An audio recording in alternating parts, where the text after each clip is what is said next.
Senator Daines, we appreciate you bringing forth this bipartisan piece of legislation and are very grateful for your leadership. Thank you.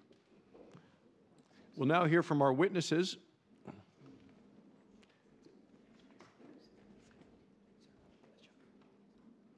I am pleased to first introduce Jessica Crowder, who serves as a policy advisor for Wyoming's Governor Matt Mead. From her work for the governor's office and as a former policy analyst for the Wyoming Department of Agriculture, Jessica knows the value of strong coordination among states, federal, and local agencies.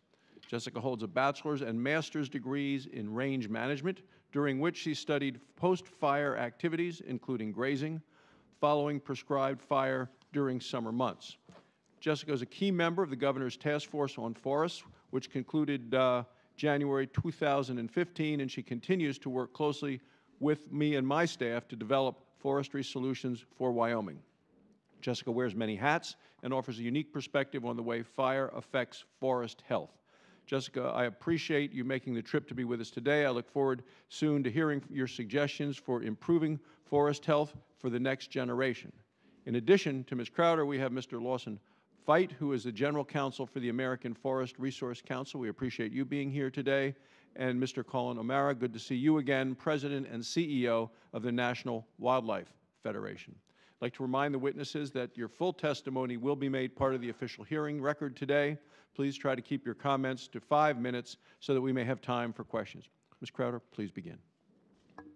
Thank you, and good morning, Mr. Chairman and members of the committee. Thank you for the opportunity to testify on enhancing forest management to effectively mitigate wildfires. Wyoming's forested lands make up more than 11 million acres of our state, and over 60% is administered by the Forest Service and the Bureau of Land Management.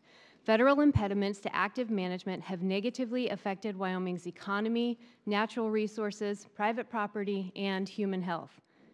The current situation on forested lands in Wyoming and across the country demands immediate action. Governor Mead believes we can do better in managing our forests. He created a task force on forest in 2013 to analyze and consider response strategies for forest management. Through this and subsequent work, we believe there are opportunities to reach the goal of sustainable forests. Wyoming's forests offer an illustration of the need for active management. Logging, mechanical treatments, managed livestock grazing, prescribed fire, managed wildfire, all of these serve to improve forest health and the multiple benefits derived from our forests.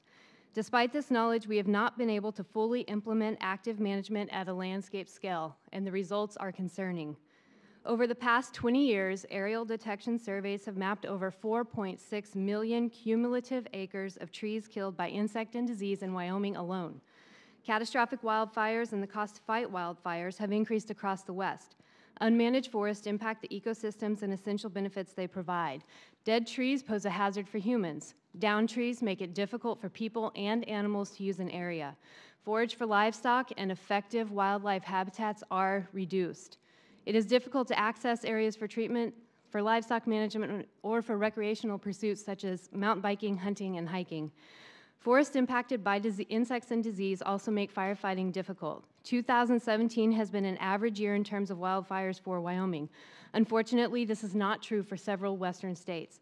For Wyoming, the fire season of 2012 was an intense and record-setting year. Over 700,000 acres burned and over 75 residences were destroyed. The suppression costs totaled approximately $110 million. Increased occurrences of catastrophic wildfires can harm municipal watersheds. High-intensity fires increase erosion and sedimentation in reservoirs that provide water for people. Wyoming's air quality has also been affected by smoke. The first 2 weeks of September were particularly smoky. The Wyoming Department of Environmental Quality has recorded nearly 40 values over air quality standards for particulate matter and ozone since July. Because of these impacts of unmanaged forests and wildfires to Wyoming, I offered these potential solutions. First, I would like to address insect and disease areas. Congress gave the Forest Service the ability to use categorical exclusions under the Agricultural Act of 2014, or the Farm Bill, in designated insect and disease areas. Federal agencies are, in some instances, hesitant to utilize existing authorities and capitalize on opportunities to complete analyses in an expedited manner. In Wyoming, over 2 million acres have been designated. To date, this tool has not been used in our state. Congress should urge the use of categorical exclusions already allowed in insect and disease areas. Additionally, increasing the acreage allowed to be considered under a categorical exclusion would be beneficial. It will take management on a larger scale than has occurred in recent years to effectively decrease wildfire risks.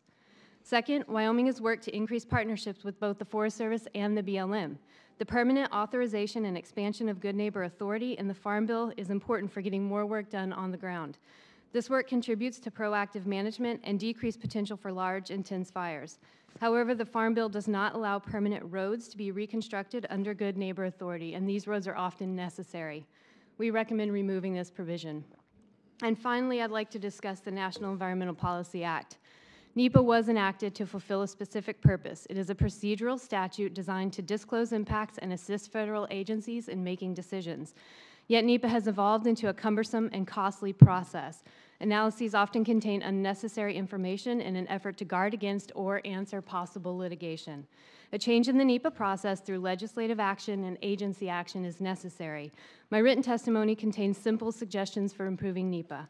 Slow and unwieldy analyses do not provide for progress in reacting to ever-changing conditions on the ground. A shift from how the law is currently being executed will require leadership, and I submit that this committee is exceedingly qualified to undertake and accomplish the goal of restoring and streamlining NEPA. In closing, Governor Mead appreciates this committee's continued leadership and interest in finding solutions to the crisis we are seeing on our western landscapes. Thank you again for this opportunity to share Wyoming's perspective, and I welcome any questions you may have. Thank you, Ms. Crowder. Mr. Fite.